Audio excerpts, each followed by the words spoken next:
سلام سلام كما يتسامح فتوات كبرات انت حتاتلتي لمون كم تنمر تملسنا تراقبنا لنا امنا لما عند فيديونا وزمحارا ميديا ازرارت النور زعاتات حاولنا خنكتاتل ناوخم حزالكم مسعد لخو كواتم حددما امي مستسعي حكي مرسعي ኤርትራ ከኢትዮጵያ መከላከያ አንፃር ቆም የሚያስችል አቅም የለውም።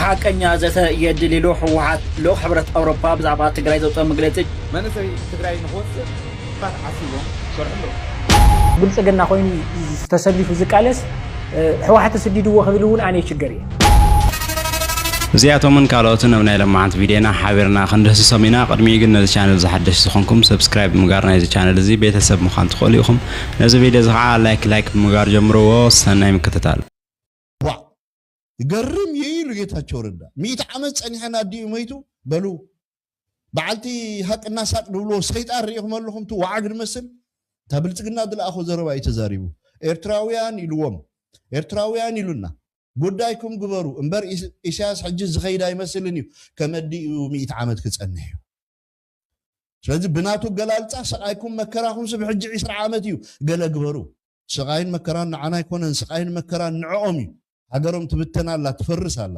ይዕኑዶም ፈሪስሎ ኢትዮጵያ ዝበሃል ሀገር መንነትን ጠፊይሎ ሀገር ኣብ ሓው ነበልባል ወዲቃላ እዚ ከዓ ኢሳያስ ይገርዋ ዝብል ብሙሉ ትዕዳ ናይ 120 ዓመት ጦብ እንዳቆረጹ የእዳው እንዳቆረጹ እጋር እንዳቆረጹ አስላማይ ሃይማኖት አይኮነን ኢሎም እንዳቀንጠቡ ኢትዮጵያ ትበሃል ኢምፓየር ፈጢሮም ክሳብ ሕጂ ደም ዝኸፍሉ ዘለው አህዛብ ናብ ኢሳያስ አፈወርቂ ተቀሊሎሞ ኢሳያስ አፈወርቂ ኣብ 1887 አይተወለደን አይነበረን ኢምፓየር ኢትዮጵያ ክትፍጠር ኮላ ምኒልክ ዓዲ ኦሮሞ ኸይዱ ጦብ ክቆርጽ ኮሎ ቴድሮስ አጼ ቴድሮስ ዝበሃል ንጉስ ደሴ መጺው ወይ ክርስቲያን ትኾኑ እስልምና ትገድፉ አይኮነን ሓደ እግርኩም የማና ኢድኩም ወይ ጸጋማ ኢድኩም ቆርጾኩም ይሉ ንንጉስ ዓሊ ድሓር ናብ ንጉስ ምኒልክ ዝቀየረ ንጉስ ኢሳያስ አፈወርቂ ነበረን ሽዑ አይነበረን ሽዑ አይተወልደን አቡ ይተወልዱ አለ ዓሌቱ ይተፈጠሩ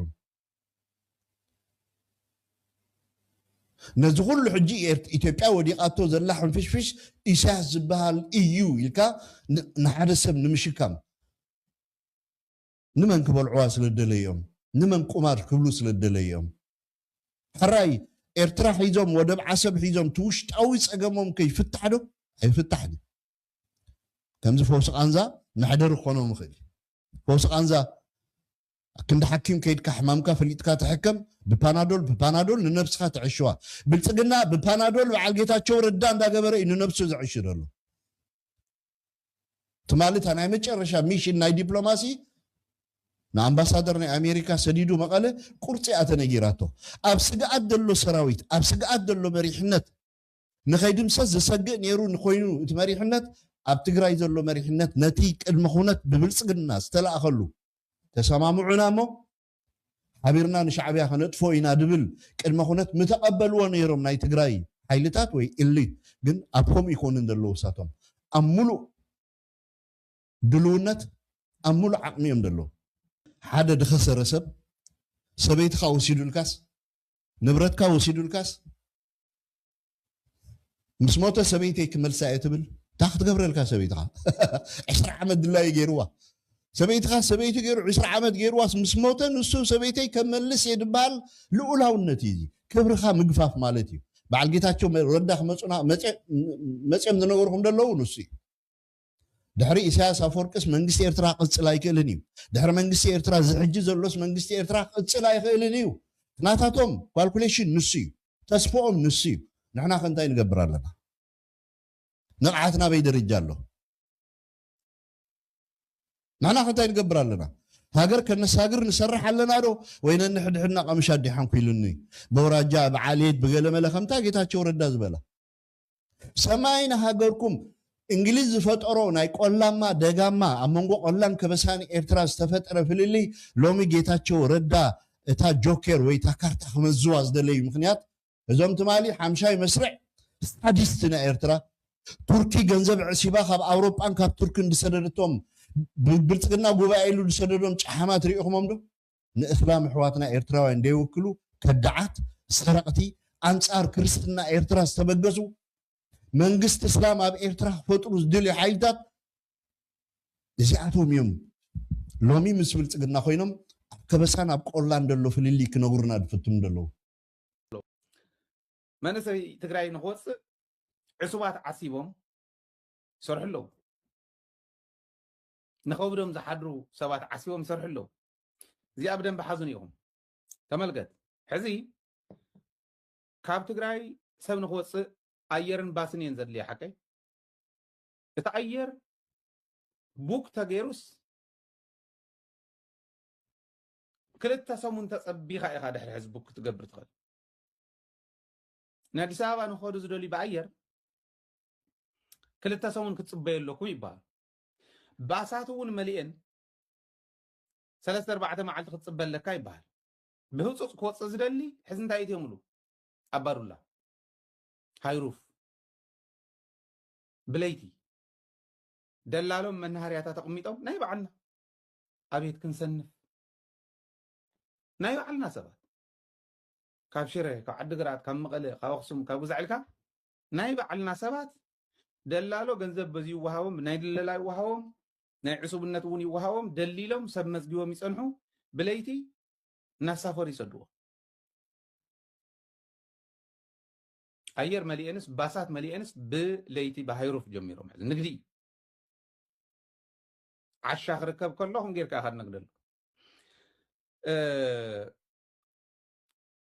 عاوزيو حجون سنفنا ناي منقص انت زي كوينو كلت دلالو سلست دلالو حني كان حق انت تقرب اي قورواني جن قد من السوق عقبر زلو ولو بلصقنا تبلاحيتوس بعير بباس بهيروف بقزع عيله خوصمي من اسي تግራይ دي زلو نابي خت منسي نابي زخر زلو نابي خت زلخا منسي አዲስ አበባ ኸይድካስ ናይ በሐቅ ሰላም ክረክብ ዲ ዝኸድ ዘሎት መንሰይ አዲስ አበባ ኸይድስ ናይ በሐቅ አብይ አሕመድ ክዕቅቦ ዲ ዝኸድ ዘሎት መንሰይ ይእከበኩም ይዘለኮ ሸልተር ክስራሕ ይተዋሂለ በሰለስተ ቦታ በአዲስ አበባ መጽለሊ ናይ ተፈናቀልት ናይ ትግራይ ዊሊንግሊ ዝተፈናቀሉ ወደ ገባ ዝበሃሉ ማለት ናይ ዚኣቶም ኣብ ሰለስተ ቦታ አዲስ አበባ ክስራሕ እንተ በዚሁ ናብ ካልእ ይወስድዎ ወላ ገዛውን ከእምጥልኩም ዘሆነ ደራሽ ገረሙን ከፋፊሎም ኩኹም ኹልዮም አንተ ማዓልቲ አጋጣሚ ትግራይና ደፈ ይመጽሎ እንተ ተዋሂሉ ወይ ብዝኾነ ይኹን ምኽንያት ኣፕራሃን ተቆጣፂርና ኣለና ኢሎም ከዓ ብግልባጡ ሰም ከኣምኑ ከለው ዝኾነ ነገር እትዮም ይምኩድኡ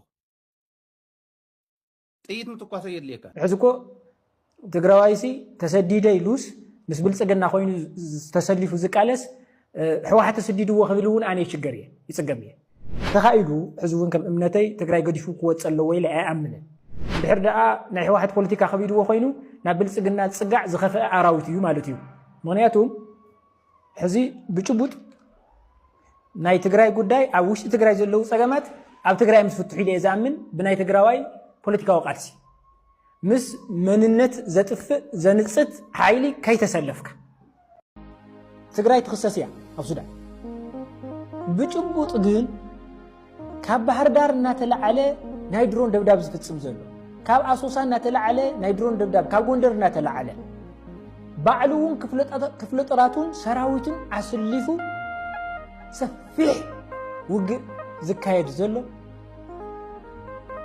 زكايد زلو ناي بلصقنا منغست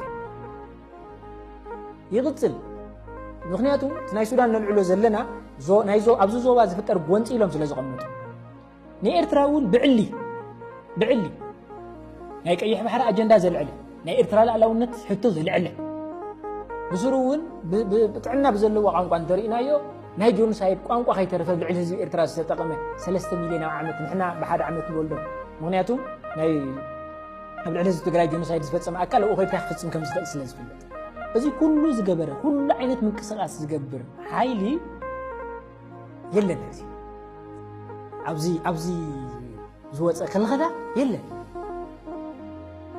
ስለዚ የለን ማለት እዚ በጣም አድሎ ለውን ህዝብ ትግራይ እውን ፍትሃውን አይኮነን ጥራ አይኮነን በጣም ሓደገኛ ነገር እዩ ምክንያቱ እዚ መበገስ እዩ ተጋሩ በቃ እንድሕር ዝውዕል እዚ ዘይፍጸም ኮይኑሲ ንምዕራብ ትግራይ ክንንቀሳቐስ እንተይልናስ እንታይ ክገብሩና ከም ዝኽእሉ እንታይ ከምፅኡ ከም ዝኽእሉ ኣብ ልዕሊ ህዝቢ ትግራይ እምበር ኣብ ልዕሊ ደብረጽዮን ወይ ልዕሊ መንጆሪኖ እተወርወረ እምኒ ኣይኮነን።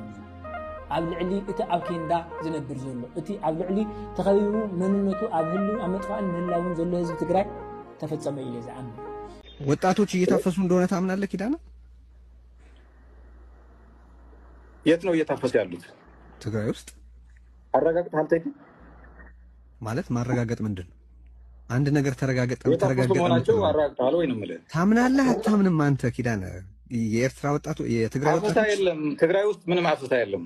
ኦኬ ቢቢሲ ሰማኝ፣ ቢቢሲ የታፈሱ ወጣቶችን አነጋግሮ ምልህ ሌላ የአገር ውስጥ ሶርስ ራሱ ልጠቅስልህ አልፈልግም። ቢቢሲ የትግራይ ወጣቶች እየታፈሱ መሆናቸውን፣ ቤተሰቦች ከፍተኛ ችግር ላይ መውደቃቸውን፣ ከመታፈስ እየተደበቁ መሆኑን ተናግረዋል። ሁለተኛ ከፍተኛ ቁጥር ያላቸው ወጣቶች ወደ አዲስ አበባም ወደ የመንም ወደ ሌሎች አካባቢዎችም በብዙ ቁጥር እየተሰደዱ ነው። These are facts. እነዚህን ትቀበላለህ? አይ እኔ በትግራይ ውስጥ ነው ያለሁት። አፈሳ እንደ ድርጅት እኛም አንቀበልም። ምክንያቱም በአፈሳ ታጋይ ልታደርገው አትችልም። አንድ ሰው አምኖ ተቀብሎ አምኖበት ነው መታገል ያለበት። እኛ ትግራይ ውስጥ ባደረግነው ማጣራት እንደ ድርጅት አፈሳ እንደሌለ ነው ያረጋገጥ ነው። ያለው ምንድነው ትንሽ የማስገደድ ምልክቶች አሉ። እሱን አይካድም። የማስገደድ ምልክት አለ። አፈሳ ግን አላየንም። ቆይ የማስገደድ ምልክቶች አሉ ማለት ምንድን ነው? የማስገደድ ምልክቶች ነው ያልኩህ እኮ። ምን ማለት ነው? ምንድነው እሱ? ምን ማለት ነው? ለምሳሌ የቲዲኤፍ አባል ከነበረ ቲዲኤፍ ስለሆንክ የግድ መሄድ አለብህ። እሱን አይተናል። የቲዲኤፍ አባል ያልነበረ በግድ የታፈሰ ግን አላገኘንም እኛ። ኦኬ በስፋት እየተዘገበ ነው። በተለያዩ የትግራይ ከተሞች በማህበራዊ ስነ ስርዓት ላይ ባሉበት የዕለት ተዕለት ህይወታቸውን እየኖሩ ካሉበት ወጣቶች በአስገዳጅ ሁኔታ እየተገደሉ ብቻ ሳይሆን ስልጠና ጨርሰው ከስልጠናው በዛ በካሪር ውስጥ መቀጠል ስላልፈለጉ በዛ በውትድርና ተሳትፎ መቀጠል ስላልፈለገ ለመውጣት የሞከረ ወጣት ተገድሏል። ውቅሮ ማርያ አካባቢ በስፋት ተዘግቦ ተመልክቻለሁ። እሱ ለምሳሌ አሁን ትላንትና ኦር ከአመታት በፊት በፈቃዱ የት ናችሁ ብሎ ወታደራዊ ማሰልጠኛዎቹን ፈልጎ አታግሉኝ ይል የነበረ ወጣት አሁን ነው ማለት የተገደደበት ምክንያት ምንድን ነው የምትለው? ማለት የአተያይ ችግር አለ። አሁን አንተ በሚዲያ የተሰራጨው ብልጽግናም ያራገበው እነዚህ ነጭና ጥቁር ባንዳም ያራገቡት እንደ ቢቢሲ ነው ከተከስኩልክ ቢቢሲ ብልጽግና ነው። ወይ ቢቢሲም ቢሆን ቢቢሲ ስለተናገረ ሀቅ ነው ማለት አይደለም። ብልጽግና ሰማይ አንተ ስላልክም እኮ ሀቅ ነው ማለት አይደለም። ኪዳን እኔ መሬት ውስጥ አለዋ እዚህ ትግራይ ውስጥ ነው ያለው። ምንም አንተ አሁን ያለኸው የት ነው? ትግራይ ውስጥ ነው ያለው። ኢንፋክት አንተን ለመጠርጠር ብዙ ምክንያት አለ። ምክንያቱም በአሁኑ ወቅት ስልጣን ላይ ያለውን ቡድን አቋም ሙሉ በሙሉ እየደገፍክ ነው። ሙሉ በሙሉ አይደለም። ይሄም በጣም ጭፍን የሆነ ጠይቄ ያለው የምትቃወመው አለ ወይ ብዬ እኮ አልነገርከኝም። ለዛ ነው ሙሉ በሙሉ እያልኩ በጣም ጭፍን የሆነ ድምዳሜ ነው። ኪዳነ ቅድም ምን አልኩህ? የምትቃወመው ነገር አለ ወይ አልኩህ። ኪዳነ አይዲዮሎጂካሊ ነው እንጂ አሁን ከህልውና ትግሉ አኳያ ስልጣን ላይ ያለው ቡድን እያደረገ ካለው ነገር የምቃወመው ነገር የለም አልከኝ። የምቃወመው ነገር የለም ሳይሆን ብልጽግና በአሰላለፍ ባካሄድማ ቅድም እኮ ነገሩ ለምሳሌ ምን አይነት መንግስት መሆን አለበት ስትለኝ እኛ የብሔራዊ አንድነት መንግስት አልኩ። ለምሳሌ ይሄ ልዩነት አይደለም፣ ልዩነት አይደለም። ምክንያቱም በሁለተኛ አማራጭነት መደረጉ ችግር ነው ብለን አናምንም። ሁለተኛው ቤስት አማራጭ ነው ብለኛል። ከብልጽግና ይሻላል። ብልጽግና ከሚገባ ወደ ትግራይ ይደግፋችሁታል። ኪዳነ ተቃውሞ እኮ አይደለም እሱ። እንዴ የተቃውሞ ትርጉም ጠፋብህ እንዴ? ምንደግፈው ለትግራይ ህዝብ አማራጭ ሆኖ ስለተገኘ ነው። ህወሓት ስላቀረበው ብቻ በጭፍን አንቃወምም። ኦኬ፣ ስለዚህ ተቃውሞ አይደለም። በቃ እሱ ላይ እንስማማ። እኔ እኮ ሙሉ በሙሉ ያልኩት ያለ ምክንያት አይደለም። ስላልደገፈን ደግሞ ከህወሓት ምንድነው ልዩነት አይባልም፣ ነውር ነው። አዎ፣ ወደ ቅድሙ ነጥብ እንምጣ። አፈሳ እየተካሄደ ነው አይደለም ነው የምትለኛል? እሱ መልሼልሃለሁ። አፈሳ ትግራይ ውስጥ የለም። ኦኬ፣ አሁን የወጣ አዋጅ አለ። እሺ፣ ይሄን አዋጅ ትደግፋለህ? እኛ አዋጁ ላይ እንደ ፓርቲ አንዳንድ መሻሻል ያለበት ጥያቄ ያቀርበናል። እኛ የሰጠነው አስተያየት ግምት ውስጥ እንዳስገቡትም ሰምተናል፣ እየተሰራ ነው። በአጠቃላይ ብልጽግና አለመታገል ወንጀል ነው። እኛ እንደ ድርጅት ነው ብለ እንኳን አነሳኸው እሱ ቆይ ወደሱ እንሄዳለን። አንዴ አዋጁ ላይ ያቀረባችሁት ማሻሻያ ምንድን ነው? አይ አሁን ዝርዝሩ በጣም ብዙ ስለሆነ ዝርዝሩ አሁን በወረቀት አልያዝኩትም። ኦኬ ስለዚህ አዋጁን አሁን ንገረኝ እስቲ። ፓርቲያችሁ አዋጁን እንዴት እንደሚያየው ንገረኝ። ፓርቲያችሁ አዋጁን መሻሻል ኖሮበት ወደ ህግነት መለወጥ እንዳለበት ሰነድ ነው የሚያየው ወይስ ፈጽሞ መውጣት እንዳልነበረበት ሰነድ? አይደለም፣ መሻሻል ተደርጎ መውጣት እንዳለበት ነው የምናየው። ኦኬ ስለዚህ አንተ የፓርቲው አሁን የወጣቶች ጉዳይ ከዚህ በፊት የፖለቲካ ጉዳይ ኃላፊ የሆንክ ሰው ምን ሜጀር ማሻሻያ በአዋጁ ላይ እንዲቀርብ እንደ ፕሮፖዝ እንዳደረጋችሁ አታውቅም ወይም አታስታውስም? አሁን ዝርዝሩ ብዙ ነው። አንድ ሁለት ሶስት ንገረኝ። አንድ ሁለት ሶስት ሜጀር የምትላቸው። አይ እሱን ያስቸግረኛል። ምክንያቱም እሺ እንለፈው ስለሆነ ሓቀኛ ዘተ የድልሉ ሕወሓት ልኡኽ ሕብረት ኣውሮፓ ብዛዕባ ትግራይ ዘውፅኦ መግለፂ ጭቡጥ ኩነታት ዘየንፀባርቕ ክብል ሕወሓት ነፂግዎ ኣሎ። ሕወሓት ኣብ ዘውፅኦ መግለፂ ጎኒ ንጎኒ ቤት ምክሪ ኣጣይሹ ዝብል ክሲ መሰረት የብሉን ኢሉ እዩ። ካብ ቅርቢ እዋን ስርሑ ጀመረ ቤት ምክሪ ብህዝባዊ ዘተን ድጋፍን ዝተመለሰ እንኩ ሕጋዊ ክልላዊ ቤት ምክሪ ምዃኑ ኣነፂሩ እዩ። ትውድብ ፌደራል መንግስቲ ውዕሊ ይደው ብምባል ተፃብኦታት ፕሪቶርያ ብቐፃልነት የዳኸም ኣሎ ክብል ድማ ከሲስ እዩ። ብሰንኪ እዚ ድማ ኣብ ልዕሊ ትግራይ ዝተነበረ ናይ ነዳድን ንግድን እገዳ ወታደራዊ ምንቅስቃስ ናይ ድሮን መጥቃዕታት ስልላን ነቲ ፀጥታ ውጥሪ ከም ዘጋድዶ ገሊጹ እዩ። ሕብረት ኣውሮፓ ኣብዚ ጉዳይ እዚ ስቕታ መሪፁ ክብል ድማ ኣወቂሱ ኣሎ። ብተወሳኺ ድማ ሕወሓት በይና ወታደራዊ ግዴታ ይፈፅም ኣሎ ዝብል ክሲ ሓሶት ምዃኑ ብምግላፅ ህዝቢ ትግራይ ካብ ኣንፃልልዎ ዘሎ ሓደጋታት ርእሱ ናይ ምክልኻል መሰል ከም ዘለዎ ድማ ኣነፂር እዩ። ኣብ መወዳእታ ድማ ንህሊ ኩነታትን ቅልውላውን ንምፍታሕ ዘተ እንኮ መፍትሒ ምዃኑ ብምእማን ለው ሕብረት ኣውሮፓ ኣህጉራውን መሻርክቱን ነቲ ፌደራል መንግስቲ ናብ ሓቃዊ ዘተ ክፅውዕ ድማ ሓቲቱ ኣሎ።